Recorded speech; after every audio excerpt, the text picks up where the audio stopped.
আচ্ছা, তাহলে আজকে আমরা কি আমাদের পিরিয়ডিক টেবিলের মানে পর্যায় সারণী সেকেন্ড ক্লাস প্রথম ক্লাসে আমরা কি শিখলাম যে বিভিন্ন যে ডেভেলপমেন্ট গুলো হলো ট্রায়াড অক্টেভ যা আছে আছে। তারপরে আমরা মেন পায়োনিয়ারিং কাজে এলাম বা মেন যে ইম্পর্টেন্ট কাজ মেন্ডেলিভের পর্যায় সারণী। মেন্ডেলিভের পর্যায় সারণীতে পর্যায় আর শ্রেণী কোথায় কি কোন পর্যায়ে কি রকম রয়েছে প্রথম দ্বিতীয় তৃতীয় পর্যায় পঞ্চম ষষ্ঠ সেইগুলো আমরা একটা একটা করে সিরিজ দেখেছি এবং তার করসপন্ডিং সিরিজ দেখেছি এবং তার করসপন্ডিং কোথায় কি এলিমেন্ট গুলো রয়েছে কোথা থেকে শুরু কোথায় শেষ সেগুলো আমরা বুঝেছি এবং এটাও দেখেছি যে 4 5 6 এই তিনটে যে পর্যায় রয়েছে পর্যায় মানে লেফট টু রাইট এইভাবে সাজানোটা হচ্ছে পর্যায়। আর যেটা গ্রুপ বা শ্রেণী বলছে সেটা উপর থেকে নিচে। তাহলে 4 5 6 এই তিনটে পর্যায়কে যুগ্ম অযুগ্ম যুগ্ম অযুগ্ম সিরিজে ডিভাইড করা হয়েছে এবং 1 থেকে 7 অবধি A B A B A B sub গ্রুপে ডিভাইড করা হয়েছে। অষ্টম যেটা রয়েছে ওটার কোনো ডিভিশন নেই আর শূন্য গ্রুপ যেটা সেটা অরিজিনালি মেন্ডেলিফেরটাই ছিল না, পরে অ্যাড করা হয়েছে। ঠিক আছে, কারণ সেই টাইমে নোবেল গ্যাস আবিষ্কার হয়েছিল না, মেন্ডেলিভ যে টাইমে কাজ করছে মডিফিকেশন করে। আচ্ছা, এবার এই যুগ্ম অযুগ্ম এবং সাব গ্রুপ সম্বন্ধে আমরা একটু বোঝার চেষ্টা করব। কি বলেছে তাহলে যে যুগ্ম অযুগ্ম series even even and odd series, তাহলে কোথায় 4 5 এবং 6 এই তিনটে পর্যায়ের যে যৌগ মৌলগুলো রয়েছে তাদেরকে যুগ্ম এবং অযুগ্ম 4 নম্বর হলে 4 আর 5, 5 হলে 5 আর 6, দেখ 4 হলে 4 আর 5, 5 হলে সরি 4 হলে 4 আর 5, 5 হলে 6 আর 7, 6 হলে 8 আর 9, কারণ ওই 1 2 3 4 5 6 7 8 এই সিরিজটা মেনটেন রাখার জন্য। তাহলে এভাবে ওটাকে ডিভাইড করা হলো। ডিভাইড করার পর দেখা যাচ্ছে যে কি দুটো সিরিজে ভাগ করা হলো মানে যুগ্ম অযুগ্ম প্রতিটা পর্যায়কে তিনটি যুগ্ম সিরিজ, যার মধ্যে পটাশিয়াম রুবিডিয়াম সিজিয়াম এই ক্ষার ধাতুগুলো দিয়ে তৈরি, এটা ইনিশিয়াল মৌলগুলো। আর অন্যদিকে তিনটে অযুগ্ম রয়েছে যেটা কপার এজি মানে সিলভার, অরিয়াম মানে গোল্ড, এই তিনটে মুদ্রা ধাতু দিয়ে তৈরি। মুদ্রা ধাতু কি ক্ষার ধাতু কি আমরা অলরেডি চ্যাপ্টারটা তো সবে শুরু হলো, মেন যে ঢুকবো আধুনিক পর্যায় সারণী বা পর্যায় সূত্র ওইখানে গিয়ে আমরা সমস্ত জিনিসপত্র আরো ডিটেলে পড়বো, কারণ এগুলো ইনিশিয়াল কাজ। এটা প্রথম ফেজে আমাদের একটু জেনে নিতে হয় যে আগে কি হয়েছিল, নতুন যেটা আমরা পড়বো যেটা নিয়ে আমরা প্র্যাকটিক্যালি ইউজ করব সেটা কিভাবে এলো তার হিস্ট্রিটা এখানে। তাহলে রুবিডিয়াম পটাশিয়াম রুবিডিয়াম সিজিয়াম আছে। তাহলে দেখি যে যুগ্ম অযুগ্ম গুলো কোথায়, যুগ্মগুলো কারা কারা রয়েছে। যুগ্মগুলোতে দেখতে পাচ্ছি পটাশিয়াম রয়েছে, রুবিডিয়াম রয়েছে, সিজিয়াম রয়েছে, মানে এদের গ্রুপ এভাবে যাচ্ছে। Group in the sense sorry এদের পর্যায় সিরিজ এভাবে গেল গ্রুপে। আর যেটা অযুগ্ম দেখ কপার এজি আর এইউ এরা লেফট টু রাইটে রয়েছে এদের পর্যায়ে। ঠিক আছে, এইভাবে সাজানো হয়েছে। এবার দেখতে হবে যে উপর থেকে A B A B A B করে যে সাব গ্রুপে ডিভাইড করা হয়েছে সেই বিষয়টা আমাদের দেখতে হবে। তাহলে দেখি উপশ্রেণী বা সাব গ্রুপ কোন, তোকে এটা প্রশ্ন জানতে চাইতে পারে কোন দুটো বা কোন তিনটে পর্যায়ের যুগ্ম অযুগ্ম সিরিজ হয় 4 5 6, কোথায় কোন দুটো গ্রুপের সাব গ্রুপ হয় না। একটা হচ্ছে শূন্য, কারণ ওটা অরিজিনাল মেন্ডেলিফের পেরিয়ডিক টেবিলে ছিলই না। আর একটা হচ্ছে 8 নম্বর, এই দুটো গ্রুপকে আমরা থাকে না। অন্যান্য গ্রুপগুলো মানে 1 থেকে 7 অবধি প্রত্যেককে এবি এবি করে ডিভাইড করা হয়েছে। তাহলে এটা তোর কাছে জানতে চাইতে পারে কাদের কাদের হয় না সাব গ্রুপ, এরকম প্রশ্ন জানতে চাইতে পারে। নেক্সট, বাকি তো প্রিভিয়াস ইয়ারে কিরকম কোশ্চেন করেছে সেটা তো চ্যাপ্টারের শেষে আমরা আলোচনা করব। ডাব্লিউবিজে এর কোশ্চেন আলোচনা করব এবং এর মাঝখানে যে ইনটেক্সট কোশ্চেন গুলো রয়েছে সেগুলো নিয়েও আমরা আলোচনা করব। আচ্ছা, এখানে জাস্ট একটু অ্যাজ এ ইনফরমেশন দেখতে হচ্ছে, যদি মনে হয় এত ইনফরমেশন কি করে মনে রাখবো স্যার, গোটা পিরিয়ডিক টেবিলটা পর ভালো করে পিরিয়ডিক টেবিলটা চিনবি, অটোমেটিক্যালি জিনিসপত্রগুলো মনে থাকবে। একদম প্রথম দিকের ক্লাস তো অ্যাজ এ ফ্যাক্ট বলছি এটা এখানে আছে এটা এখানে আছে, মনে রাখতে একটু প্রবলেম হবে। যত চ্যাপ্টারটা ধীরে ধীরে পড়তে পড়তে যাবো আরো ভিতরে ঢুকবো চ্যাপ্টারটার, ক্লিয়ার হয়ে যাবে বিষয়গুলো। আচ্ছা, এবার কি সাবগ্রুপ, সাবগ্রুপ এ, এক সেকেন্ড কি বললাম, সাবগ্রুপ এ এবং বি তে ভাগ করা হয়েছে বললাম। তাহলে কাদের কাদের নেই, 0 আর 8 নেই, 1 থেকে 7 অব্দি দুটো করে সাবগ্রুপ আছে। দীর্ঘ পর্যায় সারণীতে জোড় সিরিজের মৌলগুলিকে এ সাবগ্রুপে আর বিজোড় সিরিজের মৌলগুলিকে বি সাবগ্রুপে স্থান দেওয়া হয়েছে। এটা একটা ভালো ইনফরমেশন। তাহলে যদি এরকম প্রশ্ন জানতেই চায় তাহলে তুমি আমাকে বলো যুগ্ম অযুগ্ম সিরিজ যেটা পড়লাম, যুগ্ম অযুগ্ম সিরিজ যেটা পড়লাম তার সাথে এ বি সাবগ্রুপের কি সম্পর্ক। তাহলে উত্তর কি হবে, জোড় সিরিজে মানে যুগ্ম ইভেন সিরিজে যে এলিমেন্ট গুলো রয়েছে তাদেরকে এ সাবগ্রুপে আর অড সিরিজে যে এলিমেন্ট গুলো রয়েছে তাদেরকে বি সাবগ্রুপে প্লেস করা হয়েছে। এটা এদের দুজনের মধ্যে সম্পর্ক। তাহলে হর্ষ পর্যায়গুলির ক্ষেত্রে প্রথম ও দ্বিতীয় গ্রুপের মৌল দুটিকে এ সাবগ্রুপে স্থান দেওয়া হয়েছে, পরবর্তী গ্রুপের মৌলগুলিকে বি সাবগ্রুপে রাখা হয়েছে। অধিকাংশ ক্ষেত্রে একই গ্রুপের অন্তর্গত এ এবং বি সাবগ্রুপের মৌলগুলির মধ্যে একমাত্র যোজ্যতা ছাড়া অন্য কোনো ধর্মের মিল নেই। এটা একটা ইম্পর্টেন্ট ইনফরমেশন। ঠিক আছে, তাহলে যে রাখা হলো হলো, যদি বলে একটা নির্দিষ্ট গ্রুপের আন্ডারে, গ্রুপ 1 2 3 4 যাই হোক, তার আন্ডারে এ বি যে ডিভিশন হয়ে গেল, তাদের মধ্যে কি সব ধর্মের মিল আছে? একটা সিঙ্গেল গ্রুপে থাকলেই আমরা কি জানি, বলেছিলাম একটা সিঙ্গেল গ্রুপে থাকলে তাদের ভ্যালেন্স ইলেকট্রনটা ম্যাচ করে, তাহলে তাদের কেমিক্যাল প্রপার্টি, ফিজিক্যাল প্রপার্টি মিল খাবে। এখানে কি বলছে, শুধুমাত্র যোজ্যতা ছাড়া অন্য কোনো ধর্মের কোনো মিলই নেই। এটা একটা ইস্যু। এবং অবশ্য একই সাবগ্রুপের মৌলগুলির মধ্যে ধর্মগত বহু সাদৃশ্য দেখা যায়। এবার এটা ঠিক যে সাবগ্রুপটা যদি ম্যাচ করে, তাদের ধর্মের আমরা মিল পাচ্ছি। এবার এইটাকে এই দাগটাকে আমি যদি মুছে দিই, কি বলতে চাইছি দেখ। এবার উপর থেকে যে ইনফরমেশনটা পেলি, এখানে তুই মোটামুটি মেন্ডেলিফের পিরিয়ডিক টেবিলটার ধারণাটা দাঁড়ালো। যে আরেকটু উপর থেকে দেখতে হবে, এখান থেকে দেখ। হ্যাঁ, এখান থেকে তুই যদি দেখিস, বলেছে যুগ্ম সিরিজে যারা রয়েছে সেই এলিমেন্ট গুলোকে দেখ এ তে রাখা হয়েছে। ঠিক আছে, যুগ্মগুলোতে যারা রয়েছে তাদেরকে এ তে রাখা হয়েছে, বারবার সেটাই বলা হয়েছে এবং সেটাই দেখতে পাচ্ছি। যুগ্মগুলোকে, যুগ্ম সিরিজে যারা রয়েছে, ম্যাগনেসিয়ামের পাশে অ্যালুমিনিয়াম, এখানে যুগ্মতে কিছু নেই, অযুগ্মতেই আছে, কি করা যাবে? তাহলে যারা এ তে পড়েছে তারা বেসিক্যালি যুগ্ম সিরিজে রয়েছে। ইভেনে অড গুলোতে দেখ কপার বা এজি বা এ ইউ, এরা দেখ অডের আন্ডারে পড়ছে এবং তাহলে তারা বি তে পড়ছে। এই জিনিসটা বললো, তাহলে এই জিনিসটা আমরা আগে যেটা পড়ে এলাম, যে দুটো যুগ্ম অযুগ্ম সিরিজের সাথে এ বি সাবগ্রুপের কি সম্পর্ক সেটা বলা হলো। এবার সাধারণত একটা সিঙ্গেল গ্রুপের আন্ডারে, মডার্ন পিরিয়ডিক টেবিল যখন পড়বো, একটা সিঙ্গেল গ্রুপের আন্ডারে যারা থাকে, মানে উপর থেকে নিচে যারা থাকে, তাদের মধ্যে প্রপার্টির মিল থাকে। এখানে যেটা বলছে যে একটা সিঙ্গেল গ্রুপকে আমি যে এ এবং বি তে ডিভাইড করে দিলাম, এ এর আন্ডারে যারা থাকছে এবং বি এর আন্ডারে যারা থাকছে, তাদের শুধুমাত্র ম্যাক্সিমাম টাইমে আমরা কি দেখতে পাচ্ছি, কোনো ধর্মের আমি মিল পাচ্ছি না, শুধুমাত্র যোজ্যতা ছাড়া ম্যাক্সিমাম আমি আর কোনো ধর্মের মিল পাচ্ছি না। এটা এখানে একটা ইনফরমেশন।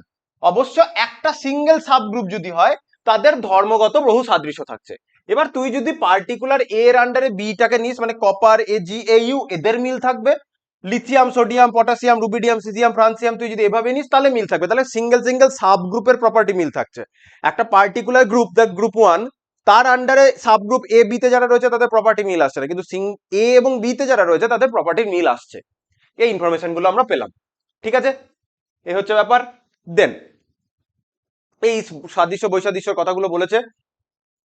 এবার উপশ্রেণী বা সাবগ্রুপ সংক্রান্ত কয়েকটি গুরুত্বপূর্ণ বিষয়, তাহলে গুরুত্বপূর্ণ বিষয়গুলো দেখি কি বলতে চেয়েছে।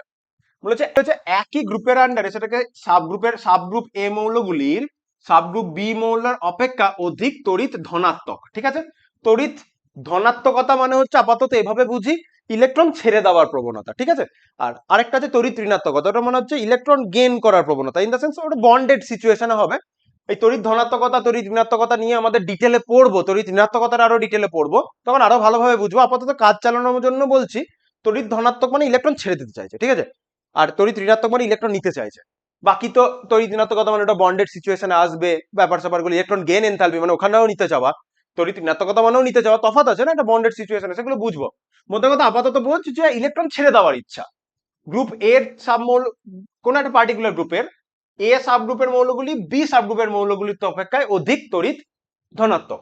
যেমন গ্রুপ 6 এতে ক্রোমিয়াম রয়েছে, আর সাবগ্রুপ বি তে গ্রুপ 6 এর এ সাবগ্রুপে ক্রোমিয়াম রয়েছে, বি সাবগ্রুপে রয়েছে সেলেনিয়াম, কি হয়, অধিক তড়িৎ ধনাত্মক হয়। একই রূপে গ্রুপ 7 এ থেকে রয়েছে ম্যাঙ্গানিজ, গ্রুপ 7 বি এর ব্রোমিনের তুলনায় অধিক তড়িৎ ধনাত্মক, এটা বলতে চাইলো। ঠিক আছে, কি গ্রুপ 8 এর কোনো সাবগ্রুপ নেই।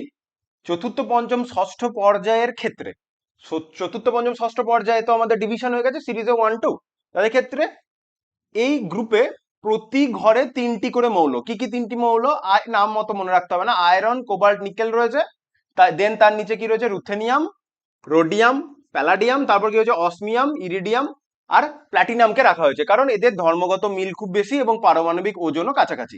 তো গ্রুপ 8 এর প্রতিটি পর্যায়ে স্থাপিত 3টি করে মৌলের গুচ্ছকে মেন্ডেলিফের ত্রয়ী বলা হয়। ঠিক আছে, ট্রায়াড অফ এলিমেন্টস মেন্ডেলিফের ত্রয়ী। ঠিক আছে, প্রবলেমটা এখানে একটা ডোবেরিনারের ত্রয়ী ছিল আর একটা হচ্ছে মেন্ডেলিফের ত্রয়ী। তাহলে লক্ষ্য রাখতে হবে পরীক্ষাতে কোশ্চেনটা কি দিয়েছে, এদেরকে বলা হয় মেন্ডেলিফের ত্রয়ী। এইটা হচ্ছে কোশ্চেন, এইটা ইম্পর্টেন্ট কোশ্চেন। পরীক্ষাতে যদি আসে মেন্ডেলিফের ত্রয়ী কি, তখন তার উত্তর হবে এটা। ডোবেরিনারের ত্রয়ী, তার উত্তর আলাদা। এই হচ্ছে তার অ্যান্সার।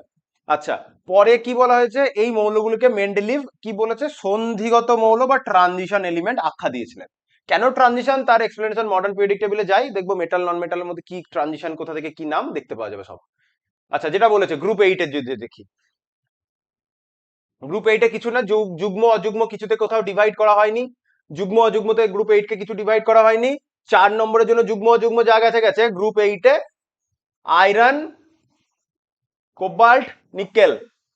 দেন গ্রুপ 5 এর জন্য গ্রুপ 5 গ্রুপ বলছিলাম সরি, পর্যায় 4 এর জন্য, পর্যায় 4 এর জন্য গ্রুপ 8 এ কি করা হয়েছে, তিনটা পর্যায় লেখা হয়েছে। পর্যায় 5 এর জন্য গ্রুপ 8 এ কি হয়েছে, রুথেনিয়াম, রোডিয়াম, প্যালাডিয়ামকে রাখা হয়েছে। দেন পর্যায় 6 পিরিয়ড 6 এর জন্য এই গ্রুপে কে, অসমিয়াম, ইরিডিয়াম, প্লাটিনাম, এই তিনটাকে রাখা হয়েছে। এখানে এ বি কোনো ডিভিশন নেই এই গ্রুপটা। এদেরকে আমরা কি বলি, এই মৌলগুলোকে আমরা কি বলি, মেন্ডেলিফের ত্রয়ী বলি। ঠিক আছে, এদের প্রপার্টির অনেক মিল রয়েছে এবং এই মৌলগুলো পরে ট্রানজিশন এলিমেন্ট নাম দিয়েছে মেন্ডেলিফ। বেশ, দেন দেখি শূন্য গ্রুপের কোনো সাবগ্রুপ নেই, এ তো আমরা খুব ভালো করেই জানি শূন্য গ্রুপের কোনো সাবগ্রুপ নেই। এই গ্রুপে হিলিয়াম, নিয়ন, আর্গন, ক্রিপ্টন, জেনন, রেডন রাসায়নিকভাবে নিষ্ক্রিয়, অন্য কোনো মৌলের সঙ্গে যুক্ত হওয়ার প্রবণতা দেখায় না, এর জন্য এদের যোজ্যতা শূন্য এবং এগুলোকে শূন্য গ্রুপ আখ্যা দেওয়া হয়েছে। এদেরকে তুই নিষ্ক্রিয় গ্যাসও বলতে পারিস, কারণ কারোর সাথে রিয়াকশন করে না, ইনার্ট গ্যাস, এগুলো তো জানিসই, বা নোবেল গ্যাসও বলা হয়, হচ্ছে ব্যাপার। এই গ্রুপটি, এই শূন্য গ্রুপটি গ্রুপ 1 এর তীব্র তড়িৎ ধনাত্মক ক্ষার ধাতু এবং গ্রুপ 7B এর তীব্র তড়িৎ ঋণাত্মক হ্যালোজেন মৌলগুলির মধ্যে সেতু হিসাবে কাজ করে। এটা একটা ইম্পর্টেন্ট ইনফরমেশন। তাহলে এক্সট্রিম লেফটে, পিরিয়ডিক টেবিলের এক্সট্রিম লেফটে যে মেটাল গুলো রয়েছে তার জন্য তড়িৎ ধনাত্মক বলছে, ইলেকট্রন ছেড়ে দেয় আর কি। আর পিরিয়ডিক টেবিলের এক্সট্রিম লেফট রাইট সাইডে আমি যদি যাই, তাহলে আমার হ্যালোজেন্সরা রয়েছে, তাদের মধ্যে নোবেল গ্যাসটা কি করে, একটা ব্রিজ তৈরি করে। এই হচ্ছে ব্যাপার। তাহলে এটা ইনফরমেশন। তীব্র ক্ষার ধাতু যারা রয়েছে, তীব্র তড়িৎ ধনাত্মক, ঋণাত্মক নয় কিন্তু ধনাত্মক ক্ষার ধাতু, এবং গ্রুপ 7B এর তীব্র তড়িৎ ঋণাত্মক হ্যালোজেন গুলির মধ্যে সেতু হিসাবে কাজ করে। বুঝতে পারা গেল কথাটা? দেখ 4 নম্বরে কি আছে, তারপরের পয়েন্টে কি বলেছে, তারপরের পয়েন্টে বলেছে যে ল্যান্থানামের সঙ্গে 14টি বিরল মৃত্তিকা মৌল, ওই সিরিয়াম থেকে লুটিসিয়াম পর্যন্ত রাসায়নিক ধর্মের সাদৃশ্য বর্তমান, এই কারণে এইগুলি মৌলগুলিকে ষষ্ঠ পর্যায়ে 3A শ্রেণীতে ল্যান্থানামের সঙ্গে একত্রে রাখা হয়েছে। ঠিক আছে, অ্যাক্টিনিয়ামের জন্য সেরকম কথাগুলোই বলেছে। তাহলে ল্যান্থানাইড অ্যাক্টিনাইডের কথাটা দেখলি, তবে এই যে এইখানে ত্রয়ী আর এইখানে নোবেল গ্যাসটা আসলে কাদের মধ্যে ব্রিজ তৈরি করে, সেই দুটো ইনফরমেশন আমাদের কাছে ইম্পর্টেন্ট। ঠিক আছে, এই ইনফরমেশন গুলো আমাদের কাছে ইম্পর্টেন্ট ছিল। এবার এবার পরীক্ষাতে কোশ্চেন আসতে পারে, কি কোশ্চেন আসতে পারে, মেন্ডেলিফের পর্যায় সারণীর গুরুত্ব এবং প্রয়োজনীয়তাটা কি। ঠিক আছে, ইম্পর্টেন্স অ্যান্ড ইউজফুলনেস থেকে তোকে 2 নাম্বার কি 3 নম্বরের কোশ্চেন লিখতে দিতে পারে। ঠিক আছে, তাহলে আমরা এক এক করে দেখি এখানে যে পয়েন্ট গুলো রয়েছে, পয়েন্ট গুলো কি বলতে চাইছে। একটা হচ্ছে ধর্মভিত্তিক মৌলসমূহের সুশৃঙ্খল শ্রেণী বিভাগ। তাহলে এত এলিমেন্ট রয়েছে, প্রতিটা এলিমেন্টকে ইন্ডিভিজুয়ালি আলোচনা করা আমাদের কাছে খুব একটা কি বলবো, সুবিধার নয়, কনভিনিয়েন্ট নয়। সেই কাজের জন্য মৌলগুলোকে তাদের ধর্মের ভিত্তিতে আমি যদি পিরিয়ডিক্যালি বা যে একটা সিস্টেমেটিক ওয়েতে যদি সাজাই, তাহলে একটা গ্রুপ ওয়াইজ যদি মৌলগুলোর ধর্মের মিল থাকে, তাহলে সেই গ্রুপের আমি যদি প্রথম এলিমেন্টটার ধর্মটা জানি, আর ওই গ্রুপে যে এলিমেন্ট গুলো রয়েছে তাদের ধর্মের আমরা একটা সাদৃশ্য খুঁজে পাবো, তাহলে কাজ করাটা আমাদের কাছে অনেকটা সুবিধা হলো। তাহলে পরীক্ষায় কি লিখতে হবে, মেন্ডেলিপি সর্বপ্রথম মৌলসমূহের ধর্মভিত্তিক শ্রেণীবিভাগ করেন। কিরকম, এই ওয়ার্ডটা যেন থাকে, ধর্মভিত্তিক শ্রেণীবিভাগ করেন, র্যান্ডামলি আরবিটারিলি নিজের মতো করে শ্রেণীবিভাগ নয়। এই শ্রেণীবিভাগ মৌলসমূহ এবং তাদের যৌগ সম্বন্ধে আলোচনাকে সহজতর করেছে। মৌলসমূহের বিভিন্ন ধর্মের পর্যায়গত এবং শ্রেণীগত পরিবর্তনের ধারা থেকে কোন মৌলের পর্যায় সারণীতে অবস্থান অনুযায়ী তার সম্ভাব্য ধর্ম সম্বন্ধে পূর্বাভাস দেওয়া যায়। ঠিক আছে, এক্সট্রিম লেফটে যারা রয়েছে, মেটাল রয়েছে, ইলেকট্রন ছাড়বে, কোন গ্রুপে রয়েছে, আর যদি এক্সট্রিম রাইটের দিকে চলে আসে তাহলে নোবেল গ্যাসটা বাদ দিলাম, এক্সট্রিম রাইটে চলে এলো, তাহলে তাদের ইলেকট্রন গেইন করার ক্ষমতা বাড়বে। যত আমি লেফট টু রাইটের দিকে যাব, ইলেকট্রন ছাড়ার নয়, ইলেকট্রন নেওয়ার ইচ্ছাটা ধীরে ধীরে বাড়তে থাকবে। এবার সে কতটা রাইটে কতটা লেফটে রয়েছে সেই দেখে বুঝতে পারবো, উপর থেকে নিচে কতটা কোন পর্যায়ে রয়েছে সেটার উপর নির্ভর করে বাকি প্রপার্টি গুলো বলতে পারবো, যেগুলো তো আমরা ধীরে ধীরে পড়বো। ওগুলোই আলোচনা করতে হবে যে লেফট টু রাইট এবং উপর থেকে নিচে গেলে যে পর্যায়গত ধর্মগুলো রয়েছে আমাদের, সেগুলো কিভাবে চেঞ্জ হচ্ছে। তাহলে সেই একটা সিস্টেমেটিক ধারণা পেলাম, এটা একটা ইম্পর্টেন্ট পয়েন্ট। দেন কি আসছে, অনাবিষ্কৃত মৌলের বিষয়ে ভবিষ্যৎবাণী, খুব ইম্পর্টেন্ট একটা পয়েন্ট। তোকে এই পয়েন্টটা সম্বন্ধে জানতে চাইতে পারে যে মেন্ডেলিফ কি করে তখনও আবিষ্কৃত না হওয়া মৌলের প্রেডিকশন করে দিয়ে যেতে পেরেছিলেন। সেটা কি হচ্ছে, মেন্ডেলিফ পর্যায় সারণী প্রস্তুতির সময় অনাবিষ্কৃত কিছু মৌলের জন্য পর্যায় সারণীতে কয়েকটি স্থান ফাঁকা রেখেছিলেন।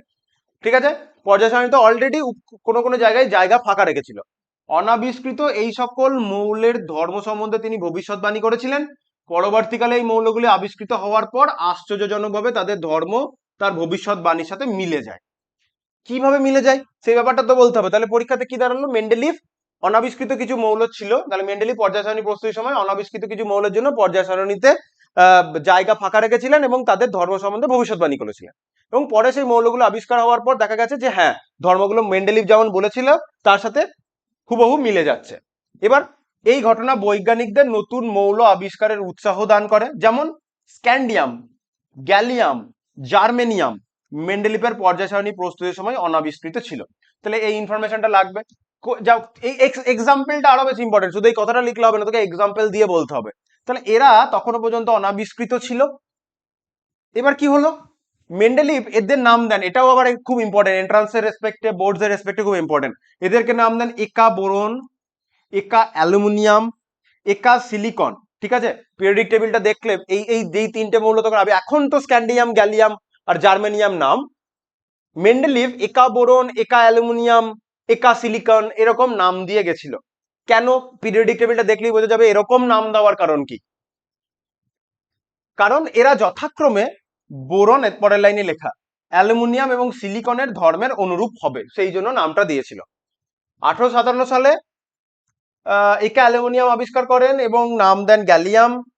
নিলসন একা বোরন আবিষ্কার করেন, নাম দেন স্ক্যান্ডিয়াম। এবার কে কি আবিষ্কার করেছে ওটা ঠিক আছে, ইচ্ছা হলে তুই একটু মুখস্থ করতে পারিস, আর না ইচ্ছা হলে অত মুখস্থ করার দরকার নেই। তবে এত দূর পর্যন্ত তোর ইনফরমেশন একেবারে অলওয়েজ মাথায় থাকতে হবে যে কোন তিনটে মৌল তখন আবিষ্কার হয়নি এবং পরে কি নাম দিয়ে গেছিল মেন্ডেলিফ এবং কাকে কি নাম দিয়ে গেছিল, সেটা ইম্পর্টেন্ট, র্যান্ডামলি করে দিস না যেন। এটা আমার একটা ইম্পর্টেন্ট ইনফরমেশন ছিল এখান থেকে। যেমন এটাই ছকে দেওয়া রয়েছে, এই ছকটা একটু দেখে রাখবি, এটা অ্যাজ এ এমসিকিউ তোর হতে পারে যে একা বোরন আসলে কে, একা অ্যালুমিনিয়াম আসলে কে, একা সিলিকন আসলে কে। একা নাম দেওয়ার পর এইগুলো পরে কি হলো, এই ঘটনাটা কি ছিল, মেন্ডেলি প্রেডিক্ট করে দিয়ে গেছিল এরকম হতে পারে, প্রপার্টি গুলো এরকম এলিমেন্ট থাকতে পারে। কারণ সে যখন প্রপার্টি অনুযায়ী সাজাতে চাইছে ইনক্রিজিং অ্যাটমিক ওয়েট অনুযায়ী, তখন ডিসক্রিপেন্সি আসছে, প্রপার্টি ম্যাচ খাচ্ছে না, তাহলে ওখানে কিছু একটা গ্যাপ আছে, এলিমেন্ট এখনো আবিষ্কার হবে। এটা পরে তারপরের পয়েন্টে কি বলছে, তারপরের পয়েন্টে বলছে সন্দেহজনক পারমাণবিক ভরের সংশোধন। সন্দেহজনক পারমাণবিক ভরের সংশোধন বলতে বেশ কিছু মৌলের পারমাণবিক গুরুত্ব ত্রুটিপূর্ণ ছিল, এর কারণ হলো মৌলের যোজ্যতা সম্পর্কে ভুল ধারণা। যেমন কি বলছে, এক্সাম্পল গুলো এক এক করে দেখতে হবে। অ্যালুমিনিয়াম মৌলের সাথে বেরিলিয়ামের ধর্মের কিছু সাদৃশ্য দেখে ধারণা হয়েছিল যে অ্যালুমিনিয়ামের মতো বেরিলিয়ামেও যোজ্যতা 3, এই ধারণাটা করা হয়েছিল। ঠিক আছে, অ্যালুমিনিয়ামের সাথে বেরিলিয়ামের ধর্মের মিল থেকে কি ধারণা করলো যে ওদের হয়তো প্রপার্টিতে প্রপার্টিতে মিল আছে, দ্যাট মিনস ওদের যোজ্যতা 3, একজনের 3 হলো একজনের 3। এবার বেরিলিয়ামের নির্ণীত তুল্যাঙ্ক ভার ছিল 4.5, তাই বেরিলিয়ামের পারমাণবিক গুরুত্ব যে 3 × 4.5, মানে তার তুল্যাঙ্ক ভারকে 3 দিয়ে গুণ করে দিয়েছে, জানিস, কারণ মলিকুলার ওয়েট মানে বলেছি মানে কি, মলিকুলার ওয়েট বাই যোজ্যতা। তাহলে ইকুইভ্যালেন্ট ওয়েটকে আমি যদি যোজ্যতা দিয়ে মাল্টিপ্লাই করে দিই তাহলেই আমার মলিকুলার ওয়েট চলে আসছে। কিন্তু 13.5 পারমাণবিক গুরুত্ব বিশিষ্ট মৌলের জন্য পর্যায় সারণীতে গ্রুপ 3 তে কোনো স্থান খালি ছিল না। তাহলে বেরিলিয়ামের সঙ্গে ম্যাগনেসিয়াম এবং ক্যালসিয়ামের সাদৃশ্যের জন্য মেন্ডেলিফ বেরিলিয়ামকে গ্রুপ 2 তে স্থাপন করেন, সংশোধিত যোজ্যতা 2 ধরেন, এর ফলে বেরিলিয়ামের সংশোধিত পারমাণবিক গুরুত্ব আসে 9। তাহলে এটা একটা করা হলো। তাহলে কি করে ত্রুটিটাকে পূর্ণ করলো, যদি 13.5 হয় তার 3 তে স্থান পাওয়া উচিত, থ্রি এতে কোনো জায়গা নেই, টু এতে জায়গা রয়েছে, টু এতে ফেললো, তাহলে টু এতে ম্যাগনেসিয়াম ক্যালসিয়াম আছে, ওদের যোজ্যতা 2, তাহলে এর যোজ্যতা এখন যদি 2 ধরা হয় তাহলে 9 চলে আসছে, ম্যাচ খাচ্ছে, তাহলে আগেরটাই কিছু ভুল হয়েছে যোজ্যতাটা ধরা। এটা একটা প্রথম পয়েন্ট। সেকেন্ড পয়েন্ট কি, প্রকৃতিতে প্রকৃতিতে ইন্ডিয়ামকে গ্রুপ 2b মৌল জিঙ্কের সঙ্গে একত্রে পাওয়া যায় বলে মনে করা হয়েছিল ইন্ডিয়াম একটি দ্বিযোজী মৌল। এইটা হচ্ছে ইস্যু। নেচারে ইন্ডিয়াম আর জিঙ্কে একসাথে পাচ্ছে বলে দুজনেই দ্বিযোজী মৌল ধরে নিয়েছে। এবার সেম ওয়েতে তুল্যাঙ্ক আবার 38 পেয়েছে, 2 দিয়ে গুণ করেছে 76, আবার একই ইস্যু, কিন্তু পর্যায় সারণীতে 76 পারমাণবিক ভরের জন্য কোনো মৌলকে স্থান দেওয়ার মতো শূন্যস্থান ছিল না। এরপর ইন্ডিয়ামের বিবিধ ধর্মাবলী প্রযোজ্য পর্যালোচনা করে দেখা গেল যে প্রকৃতিতে যোজ্যতা 3, 114 এলো পরবিজ্ঞানের ইন্ডিয়ামের সঠিক পারমাণবিক ভর, দেখেন যে 114.76। এইভাবে তাহলে পারমাণবিক, তাহলে আমার যে ফর্মুলাটা ছিল যা শিখানো হয়েছিল না, ইকুইভ্যালেন্ট ওয়েট মানে হচ্ছে molecular weight by x factor, ওটাই আসলে যোজ্যতা। তাহলে ইকুইভ্যালেন্ট ওয়েট যদি বার করি, সেটাকে যদি এক্স দিয়ে গুণ করে দিই, তাহলে তার মলিকুলার ওয়েটটা বেরিয়ে চলে আসবে। প্রথম ক্ষেত্রে যেহেতু প্রত্যেকের তুল যোজ্যতাটা মানে এক্স ফ্যাক্টরটাকে ভুল ধরা হচ্ছিল, তাহলে মলিকুলার ওয়েটটাও ভুল বেরিয়ে চলে আসছে, বা যেটা আসছে সেই অনুযায়ী দেখা যাচ্ছে যে পিরিয়ডিক টেবিলে জায়গায় নেই। তারপরে বিভিন্ন প্রপার্টি দেখে নতুন যোজ্যতা দিয়ে পারমাণবিক ভরটাকে সংশোধন করা হলো। ঠিক আছে, হচ্ছে ব্যাপার। নেক্সট, এবার মেন্ডেলিভের পর্যায় সারণীর ত্রুটি। মেন্ডেলিভের পর্যায় সারণীর ত্রুটি, এটাও আমার একটা ইম্পর্টেন্ট ইনফরমেশন। এখান থেকেও কোশ্চেন আসবে কি ত্রুটি ছিল বলো মেন্ডেলিভের পর্যায় সারণীর। তাহলে মেন্ডেলিভের পর্যায় সারণীর ত্রুটিগুলোও দেখতে হবে। ইউজফুলনেস দেখলাম, তাহলে তার ডিমেরিটসও দেখতে হবে। প্রবলেম কোথায়, কেন আমাদের নতুন ল লাগছে, তাহলে পর্যায়ক্রমে অসঙ্গতি। তাহলে প্রথম হচ্ছে পর্যায়ক্রমে কি অসঙ্গতি। মেন্ডেলিভ তার পর্যায় সারণীতে মৌলগুলিকে ক্রমবর্ধমান পারমাণবিক গুরুত্ব, বারবার বলে আসছি, ক্রমবর্ধমান পারমাণবিক গুরুত্ব অনুসারে সাজানোর নীতি অনুসরণ করেন, পারমাণবিক গুরুত্ব অনুযায়ী সাজিয়েছিল, বারবার বলে আসছি। কিন্তু রাসায়নিক ধর্মের উপর অধিকতর গুরুত্ব আরোপ করার 4 জোড়া মৌলের ক্ষেত্রে এই নীতি লঙ্ঘিত হয়েছে। ঠিক আছে, রাসায়নিক ধর্মের উপর অধিকতর গুরুত্ব, তাহলে মেন্ডেলিভ ক্রমবর্ধমান পারমাণবিক গুরুত্ব দিয়ে সাজিয়েছে। রাসায়নিক ধর্মের উপর বেশি গুরুত্ব দিয়েছে, তার কেমিক্যাল প্রপার্টির উপর বেশি গুরুত্ব দিয়েছে, তার ফলে 4 জোড়া মৌলের ক্ষেত্রে এই নীতি লঙ্ঘিত হয়ে গেছে। অর্থাৎ উচ্চতর পারমাণবিক গুরুত্ব বিশিষ্ট মৌলকে নিম্নতর পারমাণবিক গুরুত্ব বিশিষ্ট মৌলের পূর্বে স্থান দিতে হয়েছে, এটা হয়ে গেছে ইস্যু। এই প্রবলেমটা হয়ে গেছে, যেহেতু রাসায়নিক ধর্মের উপর অনেক বেশি গুরুত্ব দেওয়া হচ্ছিল। তো রাসায়নিক ধর্মের উপর অনেক বেশি গুরুত্ব দেওয়ার ফলে হায়ার অ্যাটমিক মাস যুক্ত মৌল লোয়ার অ্যাটমিক মাসের কি হয়েছে, আগে পৌঁছে গেছে। এইটা হয়েছে ইস্যু। যেটা বলছিলাম, উচ্চতর পারমাণবিক গুরুত্ব বিশিষ্ট মৌলকে নিম্নতর পারমাণবিক গুরুত্ব মৌলের পূর্বে স্থান দিতে হয়েছে, এটা একটা ইস্যু। উদাহরণ দেখতে হবে অবশ্যই, এই ধরনের জিনিসপত্রগুলো বলার সাথে সাথে একটা করে এক্সাম্পল তোকে সাথে সাথে দিতে হবেই। সেটা কি, উচ্চতর পারমাণবিক গুরুত্ব বিশিষ্ট আর্গন, কোবাল্ট, টেলুরিয়াম ও থোরিয়ামকে যথাক্রমে নিম্নতর পারমাণবিক গুরুত্ব বিশিষ্ট পটাশিয়াম, নিকেল, আয়োডিন এবং প্রোট্যাক্টিনিয়ামের আগে বসানো রয়েছে।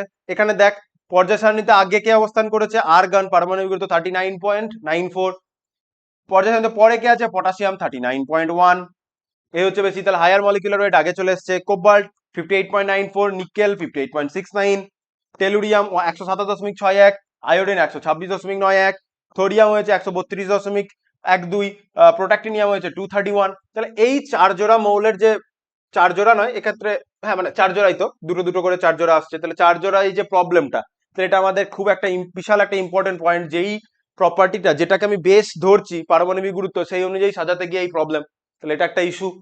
নেক্সট আরেকটা আবার ইম্পর্টেন্ট ইস্যু, ছোট ক্লাস থেকে পড়ে আসছি, সেটা হচ্ছে হাইড্রোজেনের বিতর্কিত অবস্থান। এবার হাইড্রোজেনের ক্ষেত্রে কি হয়েছে, হাইড্রোজেন লিথিয়াম সোডিয়াম যারা রয়েছে ওদের মতো প্রপার্টি দেখায়, আবার হ্যালোজেনের মতো প্রপার্টি দেখায়, তাহলে হাইড্রোজেনকে রাখবে কোথায়, সেটা নিয়ে ইস্যু। তাহলে পর্যায় সারণীতে হাইড্রোজেনের বিতর্কমূলক অবস্থান দ্বারাও পর্যায় সারণীর অসঙ্গতি নির্দেশিত হয়। গ্রুপ 1 এতে যে ক্ষার ধাতুগুলো রয়েছে তাদের রাসায়নিক সক্রিয়তা একক যোজ্যতা মানে যোজ্যতা 1 সিঙ্গেল যোজ্যতা, তড়িৎ ধনাত্মকতার বিচারে হাইড্রোজেনকে যেমন গ্রুপ এ তে ক্ষার ধাতুগুলোর সাথে স্থান দেওয়া যায় বললাম যেটা, তেমনি তেমনি গ্রুপ 7b হ্যালোজেন মৌলগুলির মতো অধাতব ধর্ম, একক যোজ্যতা, স্বাভাবিক উষ্ণতা চাপে গ্যাসীয় অবস্থান, হ্যালাইড যৌগের অনুরূপ হাইড্রাইড গঠন প্রভৃতি ধর্মের বিচারে এদেরকে হ্যালোজেনগুলোর সাথেও স্থান দেওয়া যায়।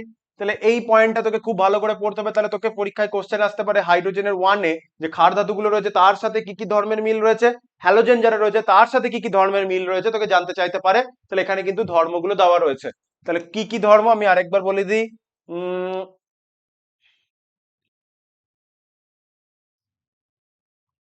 এতগুলো। আর এখানে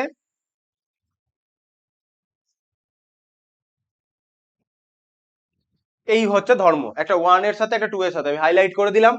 এবার নেক্সট যদি দেখি এটা প্রবলেম, যদিও ক্ষার ধাতু বা হ্যালোজেন উভয়ের সঙ্গে হাইড্রোজেনের ধর্মের কিছু কিছু সাদৃশ্য এবং বৈসাদৃশ্য বর্তমান, তবুও এই দুটি গ্রুপের কোনো একটিতে হাইড্রোজেনকে বসালে অসুবিধার সৃষ্টি হয়। সুতরাং পর্যায় সারণীতে হাইড্রোজেনের জন্য স্বতন্ত্র একটি স্থান থাকা বাঞ্ছনীয়। এটা হচ্ছে একটা পয়েন্ট। হাইড্রোজেনকে কোথায় রাখবে খুঁজে পাওয়া যাচ্ছে না। এবার দেখ, সমধর্মী মৌলের ভিন্ন গ্রুপে এবং ভিন্নধর্মী মৌলের একই গ্রুপে অবস্থান, প্রবলেম। সেম টাইপের মৌল আলাদা আলাদা গ্রুপে, আলাদা আলাদা টাইপের মৌল সেম গ্রুপে, কি ইস্যু? তাহলে এটা তো আর কি বলবো, এখানে এক্সাম্পল দিয়ে দিয়ে আমাদের দেখতে হবে। তাহলে ধর্মে যথেষ্ট মিল থাকা সত্ত্বেও বেরিয়াম 2A তে থাকে এবং লেড 4B তে আছে, পৃথক গ্রুপে স্থান দেওয়া হয়েছে। দ্যাট মিনস গ্রুপটা বলে দিয়েছে, একজন 2A তে একজন 4B তে। একইভাবে ধর্মের সাদৃশ্য থাকা সত্ত্বেও কপার 1B তে আছে, মার্কারি 2B তে চলে গেছে, এক 2B তে আছে, কে একই গ্রুপে স্থান দেওয়া হয়নি। ঠিক আছে, দ্যাট মিনস প্রথম ক্ষেত্রে বললো পৃথক গ্রুপে স্থান দেওয়া হয়েছে, মানে একই গ্রুপে স্থান দেওয়া হয়নি। দ্বিতীয় ক্ষেত্রে কথাটা চেঞ্জ করে বললো একই গ্রুপে স্থান দেওয়া হয়নি, মানে দ্যাট মিনস পৃথক গ্রুপে স্থান দেওয়া হয়েছে। তাহলে এখানে দুটো এক্সাম্পল দিল। তাহলে মিল থাকা সত্ত্বেও আলাদা গ্রুপে চলে গেছে, প্রথমটা বুঝলাম। মিল থাকা সত্ত্বেও ভিন্ন গ্রুপে, প্রথমটা বুঝলাম। এবং ভিন্ন ভিন্ন প্রপার্টি সেম গ্রুপে, সে এক্সাম্পল দেখি।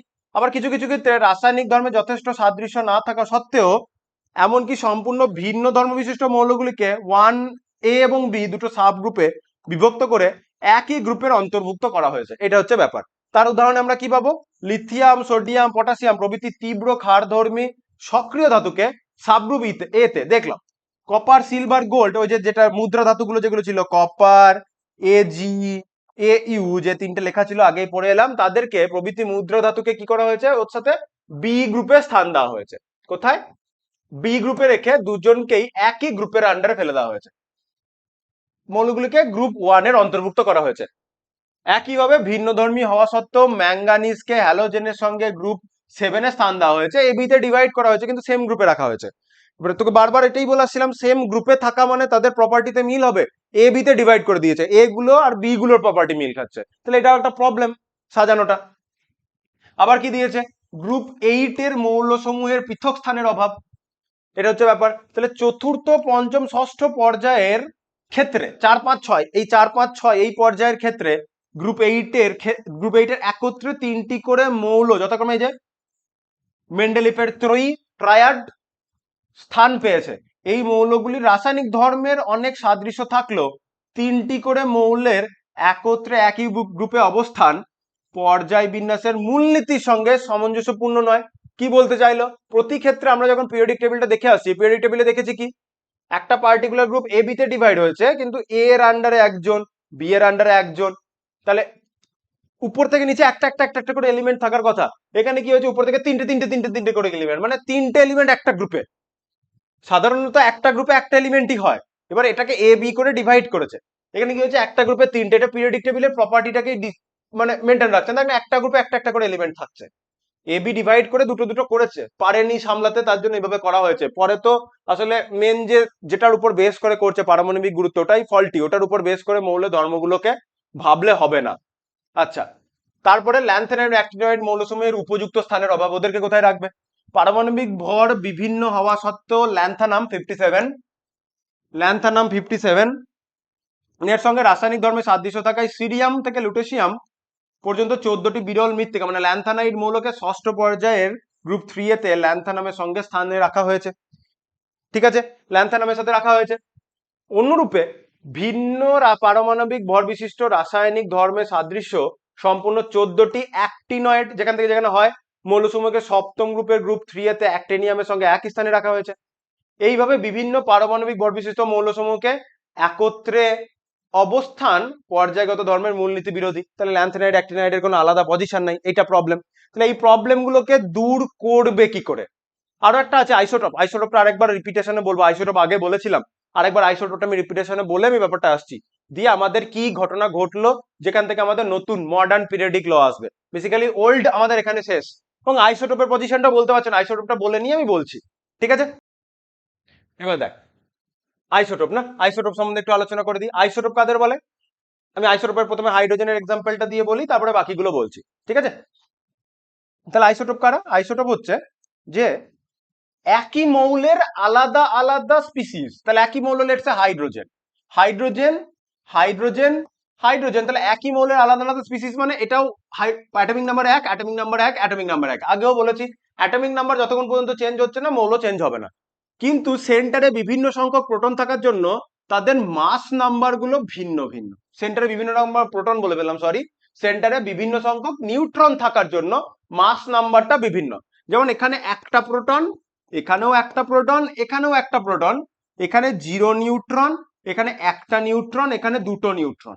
তাহলে একই এলিমেন্টের আলাদা আলাদা স্পিসিস, যাদের সেন্টারে বিভিন্ন সংখ্যক নিউট্রন থাকার জন্য মাস নাম্বারটা বিভিন্ন কিন্তু অ্যাটমিক নাম্বারটা একই, কারণ একই এলিমেন্ট, তাদেরকে আমরা বলি একে অপরের আইসোটোপ, ঠিক আছে? তবে একটা জিনিস তাহলে বোঝ, হাইড্রোজেনের থেকে হাইড্রোজেন মানে 1H1 এর থেকে আমি যদি মাসের কথা বলি, এটা হাইড্রোজেন, এটা লেটসে নয়, এটার নাম হচ্ছে ডয়টেরিয়াম, তাই ডি দিয়ে ডিনোট করলাম। এটা ট্রাইটিয়াম বা ট্রিটিয়াম, টি দিয়ে ডিনোট করলাম। এটা প্রোটিয়াম, হাইড্রোজেনই লিখছি এইচ, ঠিক আছে? মাসের আমি যদি কথা বলি, তাহলে mass of hydrogen is less than mass of deuterium, which is less than mass of tritium বা ট্রিটিয়াম। কারণ এখানে একটা প্রোটনের জন্য যা মাস, তাই ইলেকট্রনের মাস নগণ্য, আমি ধরছি না। এখানে একটা প্রোটন এবং একটা নিউট্রন, তাহলে পার্টিকেল বাড়লো, তাহলে ডয়টেরিয়ামে মাস বাড়ছে, ওয়েট বাড়ছে আর কি। এখানে একটা প্রোটন, দুটো নিউট্রন, আরো একটা পার্টিকেল বাড়লো, তাহলে আরো একটু মাস বাড়লো, তাহলে ট্রাইটিয়ামের মাসটা সব থেকে বেশি। তাহলে আইসোটোপের ক্ষেত্রে কি হয়, একটা আইসোটোপের থেকে অন্য একটা আইসোটোপের মাস বিভিন্ন, অ্যাটমিক মাসটা বাড়ছে, রাইট? এইখানে ইস্যুটা মেন্ডেলিভের পর্যায় সূত্রটা বা পর্যায় সারণীটা কিভাবে, ইনক্রিজিং অ্যাটমিক মাসে। বাট আইসোটোপের ক্ষেত্রে কি হবে, এগুলো তো তিনটেই একই এলিমেন্ট, হাইড্রোজেন, ডয়টেরিয়াম আর ট্রাইটিয়াম, তিনটেই হাইড্রোজেন, বেসিক্যালি মাস তো বিভিন্ন। তাহলে একই এলিমেন্ট যাদের মাস বিভিন্ন, দ্যাট মিনস আইসোটোপ, তাদেরকে কি করব আমরা, তাদের জন্য কি হবে, আইসোটোপের স্থানে যে কথাটা বলছিলাম, তাহলে আইসোটোপ সম্বন্ধে বুঝলাম, একই এলিমেন্ট একই মাস আলাদা। এবার কি হবে, তাহলে পারমাণবিক ভর ভিন্ন হওয়া সত্ত্বেও কোন মৌলের সমস্ত আইসোটোপ গুলিকে এক স্থানে মানে একই পর্যায়ে গ্রুপে রাখা হয়েছে। তাহলে ইনক্রিজিং অ্যাটমিক মাস অনুযায়ী সাজানো হচ্ছে। তাহলে একই এলিমেন্টের আলাদা আলাদা আইসোটোপ, মানে আইসোটোপ যারা হচ্ছে একই এলিমেন্টের আলাদা আলাদা মাস যুক্ত স্পিসিস, তো তাদেরকে একই জায়গায় কেন রাখবো, তাদের তো মাস ইনক্রিজ করছে, তাতেও তাদেরকে এক জায়গাতে কেন রাখা হবে, সেই যুক্তি নেই। এবার এই যে মডিফিকেশন অফ মেন্ডেলিভস পিরিয়ডিক ল, এই মডিফিকেশন অফ মেন্ডেলিভস পিরিয়ডিক লটা এলো কেন, কোথা থেকে এলো? সেটা হচ্ছে আইসোটোপ আবিষ্কারের পর জানা গেছে যে একই মৌলের বিভিন্ন পারমাণবিক গুরুত্ব বিশিষ্ট পরমাণু থাকতে পারে, যদিও তারা রাসায়নিক ধর্মে অভিন্ন। রাসায়নিক ধর্ম কোনো তফাৎ নেই। এই ঘটনাকে নির্দেশ করে পারমাণবিক গুরুত্ব মৌলের মূলগত ধর্মের নিয়ন্ত্রক নয়। তাহলে তোকে যদি জানতে চাই কোন ফেনোমেনাটার জন্য আমরা বলতে পারছি রাসায়নিক ধর্ম কোনো মৌলের মূলগত ধর্ম নিয়ন্ত্রক নয়, সেটা হচ্ছে আইসোটোপের আবিষ্কার হওয়া। আইসোটোপ মানে একই মৌলের আলাদা আলাদা মাস যুক্ত স্পিসিস, কিন্তু তাদের রাসায়নিক ধর্ম অভিন্ন। এটাই বলে যে রাসায়নিক ধর্ম তাহলে মূলগত ধর্মের নিয়ন্ত্রক নয়। 1912 সালে ব্রিটিশ বিজ্ঞানী মোজলে, ভালো করে নামটা মনে রাখতে হবে, মোজলে এক্স রের উপর বিভিন্ন এক্সপেরিমেন্ট করেছে, যা করেছে এক্স রের উপর এক্সপেরিমেন্ট করে এক্স রের উৎপন্ন এক্স রে রশ্মির কম্পাঙ্কের বর্গমূল মানে রুট আন্ডার মিউ, তার সাথে অ্যানোডে ব্যবহৃত যে ধাতুর পারমাণবিক গুরুত্ব এ, লেখচিত্র অঙ্কন করেন, দেখেন যে প্রাপ্ত লেখটি সরল রৈখিক নয়। আর কি করেছিল, আরেকটা ক্ষেত্রে রুট আন্ডার মিউ এর সাথে জেড পারমাণবিক সংখ্যার লেখচিত্র অঙ্কন করেন এবং দেখেন এক্ষেত্রে একটা সরল রেখা পাওয়া গেছে। জেই মেন্সের আগের বছরের একটা কোশ্চেন এসেছিল, মোজলে তার এক্সপেরিমেন্টে কি ভার্সেস কি গ্রাফ টেনেছিল, that means root under mu এর সাথে এ অ্যাটমিক মাস নাম্বার পারমাণবিক গুরুত্ব, আর একটা রুট আন্ডার মিউ এর সাথে পারমাণবিক সংখ্যা জেড, এটার গ্রাফ টেনেছিল। পারমাণবিক গুরুত্বের সাথে যখন লেখচিত্র নিয়েছিল তখন কোনো সরল রেখা পাইনি, লিনিয়ার কোনো ফর্মুলা আসেনি। যখন জেড এর পারমাণবিক সংখ্যার সাথে নেয় তখন একটা সরল রেখা আসে, যেটা এই পরীক্ষালব্ধ ফলাফলের ভিত্তিতে তিনি বলেন মৌলের পারমাণবিক গুরুত্ব অ্যাটমিক ওয়েট অপেক্ষা পারমাণবিক ক্রমাঙ্ক অ্যাটমিক নাম্বার তথা নিউক্লিয়াসে উপস্থিত প্রোটন সংখ্যায় মৌলকে চিহ্নিত করার ক্ষেত্রে আরো বেশি কার্যকরী এবং তিনি সিদ্ধান্ত করেন যে পরমাণু ক্রমাঙ্কই মৌলের মূলগত ধর্মের নিয়ন্ত্রক। তাহলে এইটা ভালো করে পড়তে হবে এই প্যারাগ্রাফটা, কি ভার্সেস কি গ্রাফটা না হয়েছিল, কোশ্চেন এসেছে। এবার এখান থেকেই আমাদের মডার্ন পিরিয়ডিক ল এর দিকে আমরা চলে যাব, যে পারমাণবিক গুরুত্ব আকারে নয়, আমরা কি করব, পারমাণবিক সংখ্যা আকারে এটাকে সাজাবো। ঠিক আছে, তাহলে মেন্ডেলিফের পর্যায় সারণীর সংশোধিত রূপ মানে যেটাই হচ্ছে আধুনিক পর্যায় সূত্র। কি, মৌল সমূহের ভৌত এবং রাসায়নিক ধর্মাবলী তাদের পারমাণবিক ক্রমাঙ্ক বৃদ্ধি সঙ্গে পর্যায়ক্রমে পুনরাবৃত্তি হয়। তাহলে মেন্ডেলিফের পর্যায় সূত্র আগে মুখস্থ করা হয়েছিল, এটাই পারমাণবিক ক্রমাঙ্কের জায়গায় পারমাণবিক গুরুত্ব লেখা ছিল, এখন কি লেখা রয়েছে, পারমাণু ক্রমাঙ্ক লেখা রয়েছে। ঠিক আছে, সংশোধিত, ঠিক আছে, দেখে নিবি। এবার লাস্ট যেটা আমরা পড়বো আজকের, সেটা হচ্ছে পর্যায়বৃত্তির কারণ। তোকে বলতে পারে কোন একটা মৌলের ধর্মের পর্যায়বৃত্তিতে আসছে কেন, এই পর্যায়বৃত্তিতে আসছে কেন, 2 নম্বরের কোশ্চেন তোর কাছে জানতে চাইতেই পারে। তার রিজনটা কি, প্রথম কথাটা কি বলবি, যে আধুনিক পর্যায় সূত্র অনুসারে মৌলসমূহকে তাদের ক্রমবর্ধমান পারমাণবিক সংখ্যা, আগে পারমাণবিক গুরুত্ব ছিল, এখন পারমাণবিক সংখ্যা অনুসারে সাজানো হচ্ছে। ভালো কথা, সাজালে পরপর সাজালে মৌলসমূহের ধর্ম এক মৌল থেকে অপর মৌলে নিয়মিতভাবে পরিবর্তিত হয়। 1 2 3 4 করে যখন লেফট টু রাইটে যাব, 1 2 3 4 5 6 করে লেফট টু রাইটে যাচ্ছি, তাদের ওই যে প্রপার্টিটা, লেটস সি ইলেকট্রোনেগেটিভিটি বা আয়নাইজেশন পটেনশিয়াল বা অ্যাটমিক ভলিউম, অ্যাটমিক রেডাই, যাই আসছে না কেন, সেটা নিয়মিতভাবে পরিবর্তিত হচ্ছে এবং নির্দিষ্ট সংখ্যার ব্যবধানে তাদের ধর্মের আবার পুনরাবৃত্তি ঘটছে। 1 2 3 4 5 6 7 করে যেমন 8তম মৌলের যে আগের ক্ষেত্রে নিউল্যান্ডের অক্টেভ ছিল, তাহলে ওই প্রপার্টিটা চেঞ্জ হতে হতে নিয়মিতভাবে চেঞ্জ হচ্ছে, এসে আবার আরেকটা মৌল এসে রিপিট হচ্ছে, চেঞ্জ হতে হতে হতে হতে আবার একটা মৌল এসে রিপিট হচ্ছে, আবার সার্টেন টাইম বাদে রিপিট হচ্ছে।